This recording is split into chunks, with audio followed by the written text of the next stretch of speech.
जमलेल्या माझ्या तमाम हिंदू बांधवांनो, बहिणी आणि मातांनो, बऱ्याच दिवसांनंतर मी अमरावतीमध्ये आलेलो आहे आणि मुद्दामून ही उजेडामध्ये सभा घेतलेली आहे. उजेडात सभा घेण्याचं कारण असं की आपल्याही सभेला काही गर्दी होते ही जगाला कळलं पाहिजे.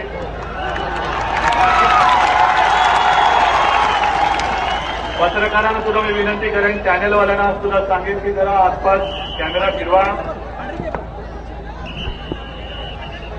इथे जे सगळे मर्द मावळे जमलेले आहेत यापैकी एक सुद्धा भाडखाऊ नाही.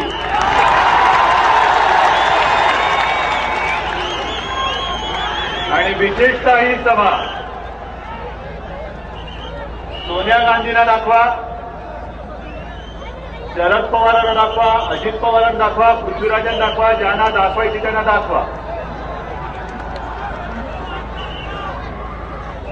कारण काही जण असं म्हणतायत, अरे गर्दी काय शिवसेना प्रमुखांच्या सभेला सुद्धा होत होती, पण सत्ता बदल फक्त एकदाच झाला. आज हा तमाम इकडे भगवा सागर उसळलेला आहे, हा अजूनही शांत आहे. उद्या निवडणुका आल्यानंतर जो सागर उसळणार आहे, हा सागर काँग्रेस आणि राष्ट्रवादीला तळागाळाला गाडल्याशिवाय राहणार नाही. ही ताकद आहे, ही ताकद आहे, ही शक्ती आहे. आणि जे मी जालन्याच्या सभेत बोललो होतं ते पुन्हा सांगतो, ही ताकद, ही शक्ती ही उद्धव ठाकरेची नाही, मी शून्य आहे. ही संपूर्ण ताकद ही उद्धव बाळासाहेब ठाकरे यांची आहे. साधारणतः गर्दी बघितल्यानंतर डोक्यामध्ये आवाज येते आणि लोक काही बाई बोलायला लागतात. मी लहानपणापासून गर्दी बघत आलेलो आहे आणि या पलीकडे सुद्धा आणखीन जी काही गर्दी होईल, कितीही गर्दी झाली तरी माझ्या डोक्यात हवा जाणार नाही. मी जसा आहे तसाच सदैव तुमच्यासोबत नतमस्तक झालेला असेल. विषय खूप आहेत, कोणत्या विषयावरती बोलायचं सहज माहिती घेत होतो. काँग्रेस राष्ट्रवादीच्या भ्रष्टाचारावरती बोलायचं, हिंदुत्वावरती बोलायचं, आज सुद्धा तो पाचड्या पंतप्रधान आपल्या देशामध्ये आला त्याच्यावरती बोलायचं. का आपले पंतप्रधान जे आजपर्यंत कधीच बोलत नव्हते ते काल बोलले, म्हणजे त्यांच्याबद्दल असा एक जोक मोबाईलवरच्या सगळीकडे जात होता. तुमच्याकडे सुद्धा मोबाईल आहेत ना रे बाबांनो? हे आपल्या सरकारचं वैशिष्ट्य आहे. भाकरी नाही तरी चालेल पण मोबाईल दिला आम्ही. काय मोबाईलवरनं एकमेकाशी बोलून काय करणार, पण दिला. त्या मोबाईलवरती विनोद सगळीकडे गेला आणि तो विरोध असा होता की आपले पंतप्रधान मनमोहन सिंग काय खाल्लं मला माहिती नाही, त्यांचा दात दुखायला लागला आणि डेंटिस्टकडे गेले, खुर्चीवरती बसले, पण नेहमीची सवय ना तोंडच उघडायला तयार नाही. तो डेंटिस्ट बोलला, अहो इकडे तरी तोंड उघडा, मला दात तरी बघू द्या. पण तिकडे गप्प, इकडे गप्प. काल बोलले ते लोकसभेमध्ये बोलले, काय बोलले, जो गरजते है वो बरसते नहीं.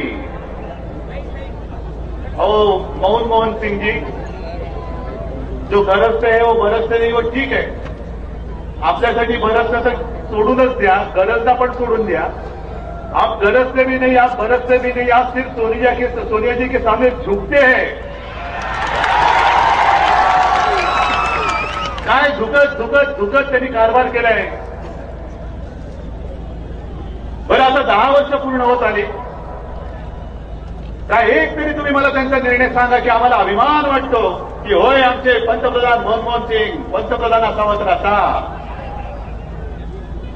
म्हणजे पूर्वी जे शिवसेना प्रमुख सांगत होते की एक जमाना असा होता की काँग्रेसकडे मोठमोठे नेते होते असतील, मतभेद होते आहेत, पण ते नेते आल्यानंतर आदराने मान खाली देते, आदर असायचं. पण आताचे नेते सगळे दिवटे मंत्री आल्यानंतर मान खाली जाते, जरूर जाते, पण ती आदराने जात नाही, ती जगण्याने मान खाली जाते. अरे हा आलं दिवटे, काय वाट लावले. आणि आज मी विदर्भामध्ये आलेलो आहे. खरं म्हणजे अमरावती म्हणजे माझा आजोळ, माझी आजी, शिवसेना प्रमुखांची आई या अमरावतीची परत वाढायची. मी माझ्या आजोळी आलेलो आहे आणि हे सगळे माझ्या आजोळचे, माझे नातेवाईक माझ्यासोबत बसलेले आहेत. आज की नाही रे बाबा, सगळे नातेवाईक आहेत माझे. मग कोणीतरी असं म्हणेल की आत्ता कशी आली नातवाला आजोळची आठवण, ही आत्ता नाही आलेली. गेल्या निवडणुकीच्या आधी सुद्धा तुम्ही सगळेजण साक्ष आहात. आपण पूर्ण विदर्भ, पूर्ण मराठवाडा नव्हे, पूर्ण महाराष्ट्र तुमच्या सगळ्यांच्या साथीने, सोबतीने आणि साक्षीने मी पिंजून काढला होता. काँग्रेस आणि राष्ट्रवादीला आपण जेरीत आणलं होतं. अरे कर्जमाफी नाही देत म्हणजे काय, देता की जाता, द्या नाटक चालते वा. काँग्रेसला झुकावं लागलं आणि कर्जमाफीची घोषणाही करावी लागली. त्याचे सगळे मानकरी मी नव्हे, हे सगळे तुम्ही आहात, तुम्ही आहात, तुम्ही आहात, तुम्ही आहात. देशामध्ये दुसऱ्या कोणत्याही पक्षाने, दुसऱ्या कोणत्याही राज्याने कर्जबाजारी झालेल्या शेतकऱ्यांची कर्जमाफी झालीच पाहिजे ही मागणी केली नव्हती. ती फक्त माझ्या या महाराष्ट्राने केली, शिवरायाच्या महाराष्ट्राने केल्याची तुम्ही केली होती. आणि तुमच्या त्या प्रचंड अकराळ विक्राळ विश्वरूपाला घाबरून, कारण कसले मेळावे झाले होते हे असे, त्याच्याहून दुप्पट तिप्पट मेळावे आपले झाले होते. काँग्रेस सरसरायला लागली आणि त्यांनी घोषणा जाहीर केली, घोषणा केली आम्ही कर्जमाफी करतो. आम्ही म्हटलं आम्हाला कर्जमाफी नकोय, आम्हाला कर्ज मुक्ती पाहिजे. अरे माफी चोराला देतात, माफी दरोडेखोराला देतात, आम्हाला माफी नकोय, आम्हाला भीक नको आहे. आणि मग पंतप्रधानांनी कर्ज माफी केली, कारण त्या मुक्ती देण्याची त्यांची अवकाशच नाही, लायकीच नाही. आणि आज जे काय आलेले आहेत समोर, त्या घोषणेनंतर सुद्धा मी फिरलो होतो, संवाद दौरा केला होता. आणि तेव्हा ओरडून सगळ्यांना सांगितलं होतं की अरे बाबांनो, ही घोषणा फसवी आहे, या घोषणेच्या मागे लागू नका, ही बँका वाचवण्यासाठी केलेली घोषणा आहे. काय झालं मला माहित नाही. लोकसभेला तुम्ही निवडून दिलेत, तिकडनं आनंदराव दिलेत, तिकडे प्रतापराव दिला, तिकडे भावनाताई दिली. एक रामटेकची जागा थोडक्यात गेली, तीही यावेळेला आपण जिंकणार. अमरावती तर आपली आहे, आपण राखणार. बुलढाणा आपला आहे, आपण राखणार. यवतमाळ वाशिम सुद्धा आपला आहे. अरे हा भगव्याचा बाले किल्ला आहे. कोणी किती येऊन इकडे किती जरी डोकी आपटली तरी या माझ्या अमरावतीला, बुलढाण्याला, वाशिमला, रामटेकला नव्हे, या संपूर्ण विदर्भाला एक चोरटा सुद्धा जाणार नाही. असे हे त्या बाले किल्ल्याचे राखणदार माझे माझा मावळे शिवसैनिक माझ्यासमोर बसलेले आहे. आणि तेव्हा जे मी सांगितलं होतं की हे कर्ज, ही कर्जमाफी या संस्था वाचवण्यासाठी आहे. आणि आज ते सगळं बाहेर आलेलं आहे. म्हणजे घोटाळे घोटाळे किती घोटाळे. तुझीचा घोटाळा, त्या खेळाचं काय तिकडे केलं, त्या खेळामध्ये घोटाळा. कुठे एक तुम्ही मला योजना सांगा याच्यामध्ये घोटाळा नाहीये. आणि हा जो काही घोटाळा आलेला आहे, भयंकर घोटाळा, किती लाख कोटीचा घोटाळा असेल मला माहिती नाही. पण जो कॅगचा रिपोर्ट आलेला आहे त्यांनी सांगितलं की या कर्जमाफीच्या घोषणेमध्ये सुद्धा, योजनेमध्ये सुद्धा घोटाळा झालेला आहे. पात्र आणि अपात्र, अनेक अपात्र शेतकऱ्यांना हे दान मिळालेलं आहे. आणि जे पात्र शेतकरी होते त्यांना अपात्र ठरवून त्यांना या माफीपासून वंचित ठेवण्यात आलेलं आहे, वंचित ठेवण्यात आलेलं आहे. मग शिवसेनेची घोषणा काय होती, शिवसेना प्रमुखांची घोषणा काय होती, आम्ही आधी तर दुष्काळग्रस्त शेतकऱ्यांचं पीक कर्ज माफ झालंच पाहिजे. अरे भाई झालंच पाहिजे, करायलाच पाहिजे, केलंच पाहिजे. पण जे आपल्याला कळतं ते सरकारला कळत नाही. मग सरकार कुठे आहे, कोणाचं आहे सरकार? अगदी राज्यापासून, गल्लीपासून दिल्लीपर्यंत तुम्ही एक तरी उठून सांगा की होय सरकार आहे आणि ते सरकार माझ्या पाठीराख आहे, मला कोणताही त्रास झाला तर माझं सरकार माझ्या पाठी खंबीरपणे उभं राहतं. वाटते तुम्हाला? पृथ्वीराज चव्हाण दिसलं तरी तुम्हाला? आणि काल परवाकडे राहुल गांधी मुंबईत येऊन गेले. आज इकडे उत्तर प्रदेशमध्ये गेले. मी टीव्हीवरती बघत होतो. उत्तर प्रदेशमध्ये जे गेलेले आहेत त्याच्यासाठी गेले. त्या एका पोलीस अधिकाऱ्याचा खून झाला आहे. ज्याने खून केला तो फासावर गेलाच पाहिजे. मग तो राजा भैया असेल ना, ते आणखीन भैया असेल कोण मला माहिती नाही, तो गुन्हेगार असेल तो फासावर लटकलाच पाहिजे. पण राहुल गांधी संपूर्ण बाकीची कामं सोडून उत्तर प्रदेशमध्ये राजकारणासाठी त्या पोलीस अधिकारीच्या घरी गेले. तुम्ही मुंबईत येऊन गेलात. माझ्या भंडाऱ्यामध्ये ज्या छोट्या मुलींवरती बलात्कार झाले त्यांच्या घरी तुम्हाला जायला जमलं नाही. या माझ्या विदर्भामध्ये गेल्या वर्षात अनेक शेतकऱ्यांनी आत्महत्या केलेल्या आहेत. कर्जबाजारीपणाला कंटाळून मी माझं कुटुंब नीट पोचू शकत नाही, त्यांना सुखाचे क्षण त्यांच्या आयुष्यात मी आणू शकत नाही, म्हणून चिठ्ठ्या लिहून शेतकऱ्यांनी आत्महत्या केलेल्या आहेत. या एका सुद्धा शेतकऱ्याच्या घरी जावं तर राहुल गांधीला वाटलं नाही. काय थाट काय माठ. मुंबईमध्ये आल्यानंतर वाहतूक रोखून ठेवली. एक तास 2 तास वाहतूक बंद. का? आम्ही काय मुंबई बंद नव्हता केली, पण राहुल गांधी आले त्यांच्या सुरक्षिततेसाठी आम्ही बंद केलेला आहे. काय राहुल गांधी आले आणि गेले, काय फरक पडला तुम्हाला? काय उपयोग झाला? आणि राहुल गांधी कोण आहेत? एका काँग्रेसचे उपाध्यक्ष आहेत. एक तुमच्या पक्षाचा उपाध्यक्ष आल्यानंतर ज्यांनी तुम्हाला मतं दिले त्यांना तुम्ही खोडून ठेवता, त्याला खोडून ठेवता. बरं, यांची मस्ती एवढी वाढत चाललेली आहे. म्हटलं आपण एक काम करूया. या अजित पवार यांच्या डोक्यात हवा गेलेली आहे. मुख्यमंत्री व्हायचे स्वप्न बघतायत आणि यांच्या काकांकडे जाऊन म्हटलं एक त्यांची तक्रार करूया. तक्रार करायचं ठरवलं तर काय डोंगलं. दुसऱ्या दिवशी पेपरमध्ये बातमी, शरद पवारांना पंतप्रधान व्हायला आवडेल. म्हटलं महाराष्ट्र पडवा. काय स्वप्न आहे हो. काकाला पंतप्रधान व्हायचे, मुख्यमंत्री त्यांच्या पुतण्याला व्हायचे. म्हणजे जनता जगली काय, जनता मेली काय. घोटाळे करून सुद्धा आम्ही खुलासे करणार आणि ते तुम्ही स्वीकारायचे. तरी तुम्ही आम्हाला मुख्यमंत्री करायचं, तरी तुम्ही आम्हाला पंतप्रधान करायचं. आणि म्हणून मी त्यांना सांगते की शिवसेना प्रमुखांच्या सभेला जी गर्दी होत होती नव्हे आज सुद्धा होते आहे.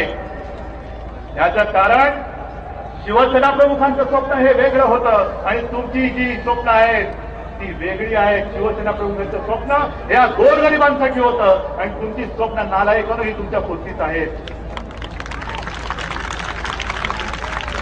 जे शिवसेना प्रमुख नेहमी म्हणायचे, तळमळायचे, अरे हा माझा महाराष्ट्र, या महाराष्ट्रातली गोरगरीब जनता ही जर तडफडत असेल तर काय टाकायचे माझी मुख्यमंत्री पदाची खुर्ची. नको मला खुर्ची, मी आयुष्यात तरी मुख्यमंत्री होणार नाही, कधी काय होणार नाही हे शिवसेना प्रमुख सांगायचे. आणि म्हणून आज सुद्धा ही शिवसेना प्रमुखांची सभा आहे आणि ही सभेची ही गती बघा. ही जी गती आहे ना, ही नुसती माणसं पकडून आणलेली नाही, ती पेटलेली माणसं आहे की उद्या तुम्हाला या सत्तेसाठी जेव्हा तुम्ही याल तेव्हा या निवडणुकीत गाजल्याशिवाय राहणार नाही. हे पुस्तक लक्षात ठेवा, हे पुस्तक लक्षात ठेवा. काय स्वप्न आहे म्हणजे एक त्या भास्कर जाधवच्या मुलाच्या त्या मुलीच्या लग्नाचा थाटपाट बघून शरद पवार असं म्हणाले, मला झोप लागत नाही, माझी झोप उडालेली आहे. त्या शरद पवारांना मला सांगायचे, जरा माझ्या विदर्भामध्ये या. तुम्ही एका मंत्र्याच्या लग्नाचा थाटपाट बघितला.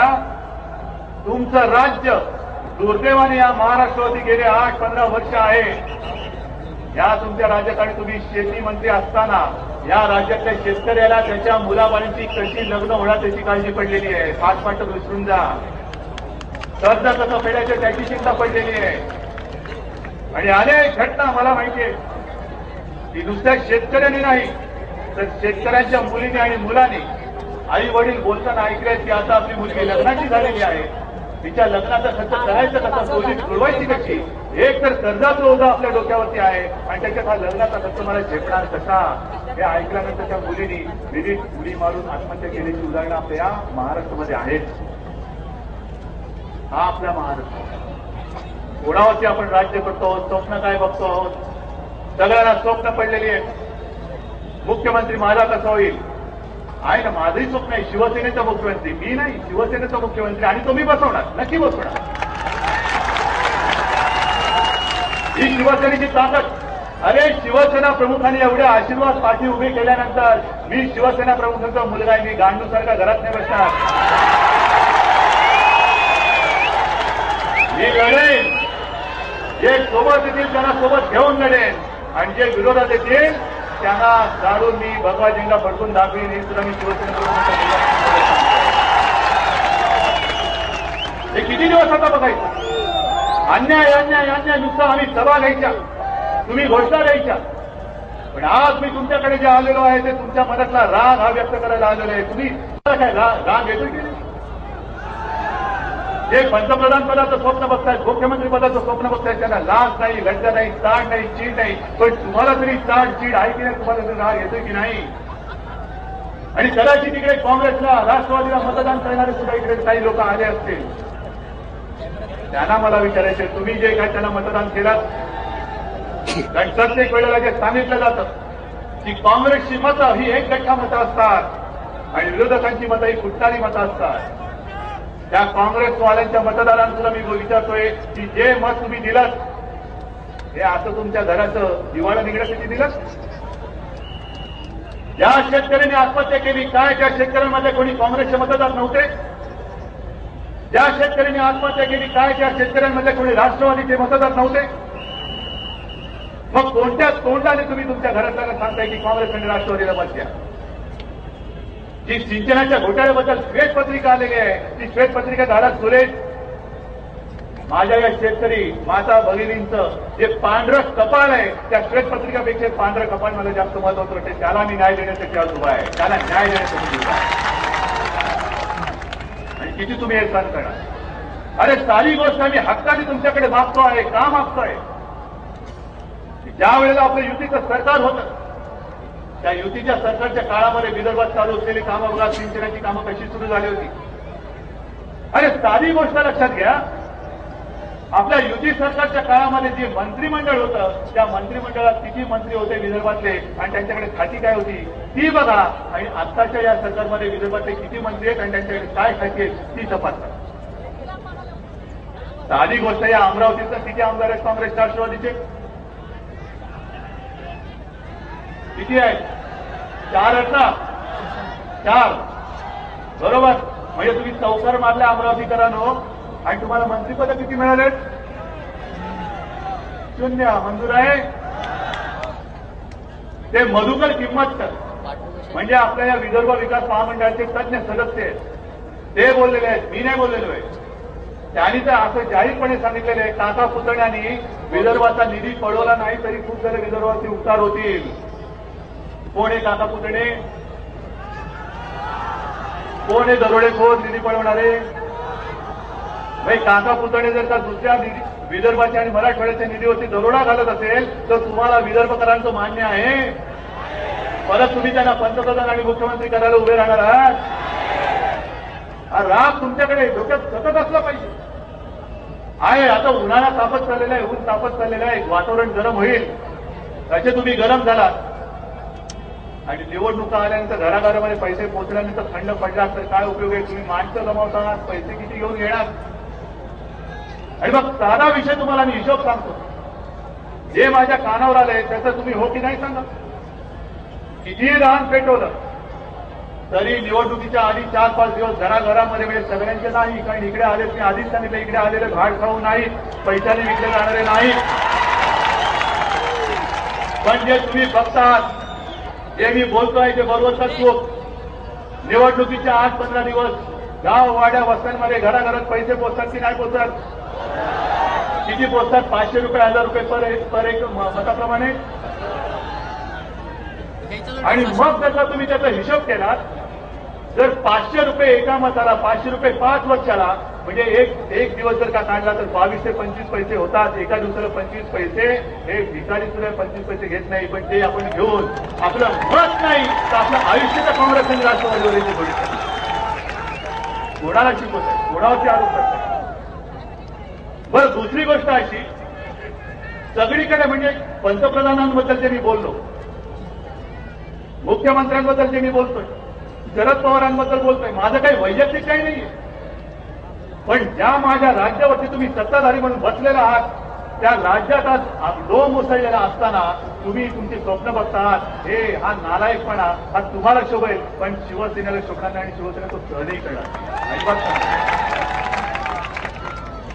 आहोत ना. आम्ही जसं मध्यंतरी जे झालं ऍडव्हान्टेज विदर्भ, आनंदाची गोष्ट, इतक्या वर्षांनी का होईना पण मुख्यमंत्र्यांचं का असं वाटलं असेल की विदर्भासाठी काहीतरी करायला हवं, जरूर करा. विदर्भाचं जे बरं होईल त्याच्यासाठी उद्धव ठाकरेचा म्हणजे शिवसेनेचा संपूर्ण पाठिंबा आहे. आज मी जाहीर करतोय, करा, सोनं करा विदर्भात. अरे एक काळ असा होता की हा विदर्भ ज्याने इंग्रजाला कर्ज दिलं होतं, त्या विदर्भामध्ये आज कर्जापायी आत्महत्या होत आहे. त्या जर वाचणार असतील आणि विदर्भामध्ये जसा सोन्याचा धूर निघणार असेल तर शिवसेना तुमच्यासोबत आहे, जरूर आहे. मी आपण पण नाही करणार, पण ऍडव्हान्टेज विदर्भाच्या नावाखाली जर मृगजळ दाखवणार असाल, उद्योगधंद्यांच्या नावाखाली माझ्या स्थानिक शेतकऱ्यांच्या जमिनी घेऊन त्यांच्या डोक्यावरती उद्योगधंद्यांमध्ये जर का उपरे आणणार असाल तर पहिली शिवसेनेची गाठ आहे, लक्षात ठेवा. जर उद्योगधंदे उभे राहणार असतील तर इकडे 80-90-100% भूमिपुत्रांना नोकऱ्या मिळाल्याच पाहिजे, त्यासाठी शिवसेना लढणार आणि लढेल, लढलंच पाहिजे. नाहीतर करायचं काय सर? बरं, कोणत्या एका विषयावरती तुमचं समाधान आहे मला सांगा. सिंचनाचे प्रकल्प सुद्धा मी जबाबदारी घेतो. त्यावेळेला मी तुम्हाला सांगतो की आणा, शिवसेनेची सत्ता आणा, की तुम्ही आणणार आहात. मी तुम्हाला आज वचन देतो, निवडणूक 1 वर्षानंतर 1.5 वर्षाच्या नंतर असली तरी जे सिंचनाचे प्रकल्प अर्धवट आहेत ते पूर्ण करून घेण्याची जबाबदारी आपलं सरकार आल्यानंतर माझी वैयक्तिक शिवसेनेची म्हणून जाईल, हे वचन मी आज तुम्हाला देतो. आणि हे सगळं चालू असताना, एका बाजूने ही सगळी आग लागली असताना दुसऱ्या बाजूने जे काही होतंय, त्यांना असं वाटतं की आता शिवसेना संपले, आता हिंदूंबद्दल कोणी काही बोला, हिंदू मेलेला नाही, हिंदू मेलेल्या आईचं दूध प्यायलेला नाही. तो ओवैसी तिकडे बोललेला आहे, या ओवैसीला लाच घालून पाकिस्तानमध्ये हाकलून द्या. ही देशात कोणाला पोचायची तर पोचू शकेल, पण शिवरायाचा हा महाराष्ट्र, ज्या शिवरायाने मोगलांना टक्कर दिली आणि ज्या मराठ्यांनी दिल्लीचं तख्त फोडलं, त्या महाराष्ट्रामध्ये ओवैसीची मस्ती आम्ही चालू देणार नाही, हे सुद्धा आज मी सांगतोय, आज सांगतोय. आणि मी मुद्दामून तुम्हाला सांगतोय, हिंदुत्व एवढ्यासाठी आहे. होय, आम्ही मराठी आहोत, महाराष्ट्रामध्ये आम्ही मराठी माणसाचे न्याय हक्कासाठी लढणार आहोत, पण ओवैसीने जे काय पुस्तक टाकले, आम्हाला 15 मिनिटं द्या, आम्ही या देशातले हिंदू खतम करू शकतो.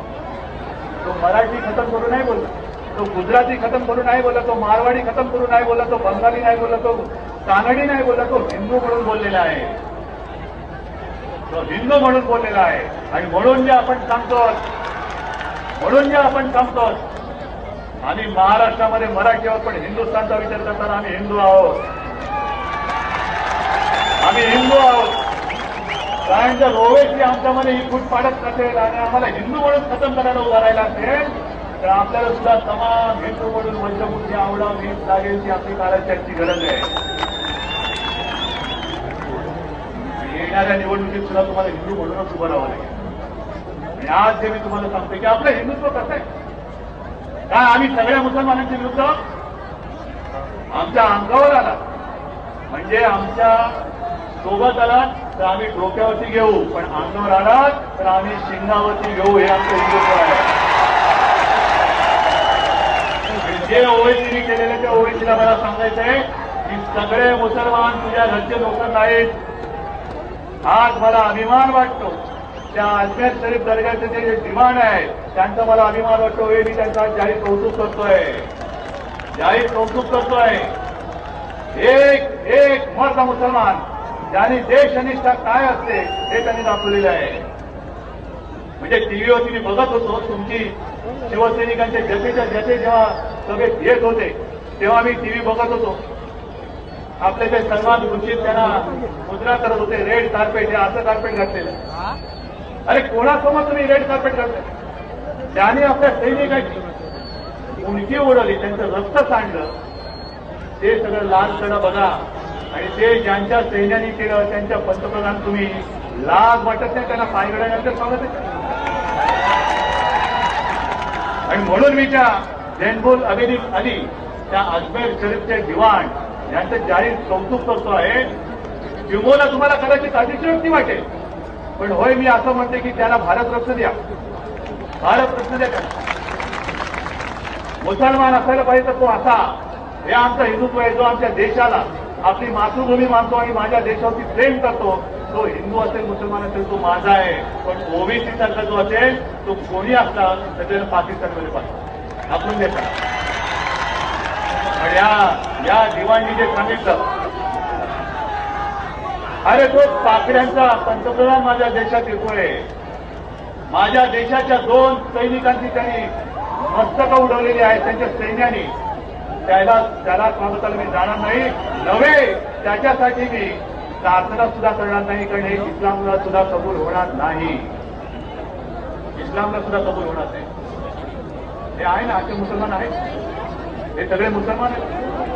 पण आपल्याबद्दल जो काही गैरसमज होतोय की शिवसेना म्हणजे मुसलमानांचे विरोधी, नाही. मी पुन्हा एकदा सांगतो, जे राष्ट्रप्रेमी आहेत ते आमचे आहेत, पण जे आमच्या मुळावरती येतील त्यांना मात्र आम्ही इकडे शिल्लक ठेवणार नाही. हे सुद्धा आमचं तेवढंच म्हणून आज तुम्ही सगळेजण आलेला आहात. गावा खेड्याचा कोणा काना कोपऱ्यात आलेला आहात. तुमची मस्तक सुद्धा ही भडकलेली पाहिजे. भडकले की नाही भडकले? नुसतं इकडे टाळ्या वाजवून जे अजित पवार म्हणाले, जे सुशील कुमार म्हणाले, यांच्या सभेला गर्दी होते, पण मतामध्ये होत नाही. तुम्ही मतं देऊन शिवसेनेचा आपला भगवायचा मुख्यमंत्री तिकडे बसवणार आहात की नाही? आणि माझ्यासाठी नाही, विदर्भाच्या जनतेला एक चांगले दिवस आणण्यासाठी म्हणून हे तुम्ही केलं पाहिजे. हे तुमचं कर्तव्य आहे. किंबहुना मी तर म्हणेन की तुमचं काम काय आहे? काँग्रेस आणि राष्ट्रवादी ही आपल्या देशाला लागलेली गोचिड आहे. गोचिड माहिती आहे ना रे? काय मी शहरी बाबू आहे, तुम्ही जास्त गुरं गाई बैल सगळे तुम्हाला माहिती कशा गोचिडीची करतात, निघतात का अशा? केजू म्हटलं तरी निघत नाही. आणि तुकाराम महाराजांनी जे सांगितलंय की गायीच्या आचराला लागलेली गोचिड ही दूध नाही तर ती रक्त पिते, ती सुद्धा रक्त पिते. तसे रक्त पिणारे काँग्रेस आणि राष्ट्रवादीवाले आहेत. या गोचिडी तुम्ही कसून काढणार आहात की नाही? हा निश्चय तुम्ही करणार आहात की नाहीये? आणि म्हणून तुम्ही सगळेजण जे आलेला आहात हे केवळ गर्दी नाही, तर तुमच्या प्रत्येकामध्ये बाळासाहेबांचे खोलवर गेलेले विचार आहे. म्हणून मी तुमच्या प्रत्येकामध्ये मी बाळासाहेब शिवसेना प्रमुख बनतो. आणि त्या शिवसेना प्रमुखांना आपण वचन द्यायचं, हात वर करून वचन द्यायचं आहे की साहेब आम्ही तुमचे सैनिक आहोत. किती आलं, कोणी आलं, किती लोक आपटली तरी आम्ही हटणार नाही, फुटणार नाही, फुटणार नाही आणि दुसऱ्याचं जाणार नाही. पण यावेळेला जे आम्हाला आव्हान दिलेलं आहे की ही गर्दी मतामध्ये रूपांतर होऊ शकत नाही. कितीतरी पटीने मतात रूपांतर करून काँग्रेस आणि राष्ट्रवादीला आम्ही या मागे जाण्याशिवाय राहणार नाही. एवढं एकच प्रतिज्ञा करून मी आपली रजा देतो. जय हिंद, जय महाराष्ट्र. सर्वांनी राष्ट्रगीतासाठी उपस्थित राहायचं आहे. उद्धव ठाकरे यांनी आपल्या जाहीर सभेमध्ये काका पुतणे असा उल्लेख करत शरद पवार आणि अजित पवार यांच्यावर घणाघाती हल्ला केला. आघाडी सरकारनं फक्त घोटाळे केले आणि शिवसेनेचा मुख्यमंत्री आम्ही नक्की करू. विदर्भातली जनता शिवसेनेचा मुख्यमंत्री करेल. जे बरोबर येतील त्यांना बरोबर घेऊन, जे विरोध करतील त्यांना गाडून शिवसेनेची सत्ता महाराष्ट्रात येईल. आणि अमरावतीच्या या जाहीर सभेमध्ये उद्धव ठाकरे यांनी जबरदस्त हल्लाबोल केला राज्यातल्या आघाडी सरकारवर.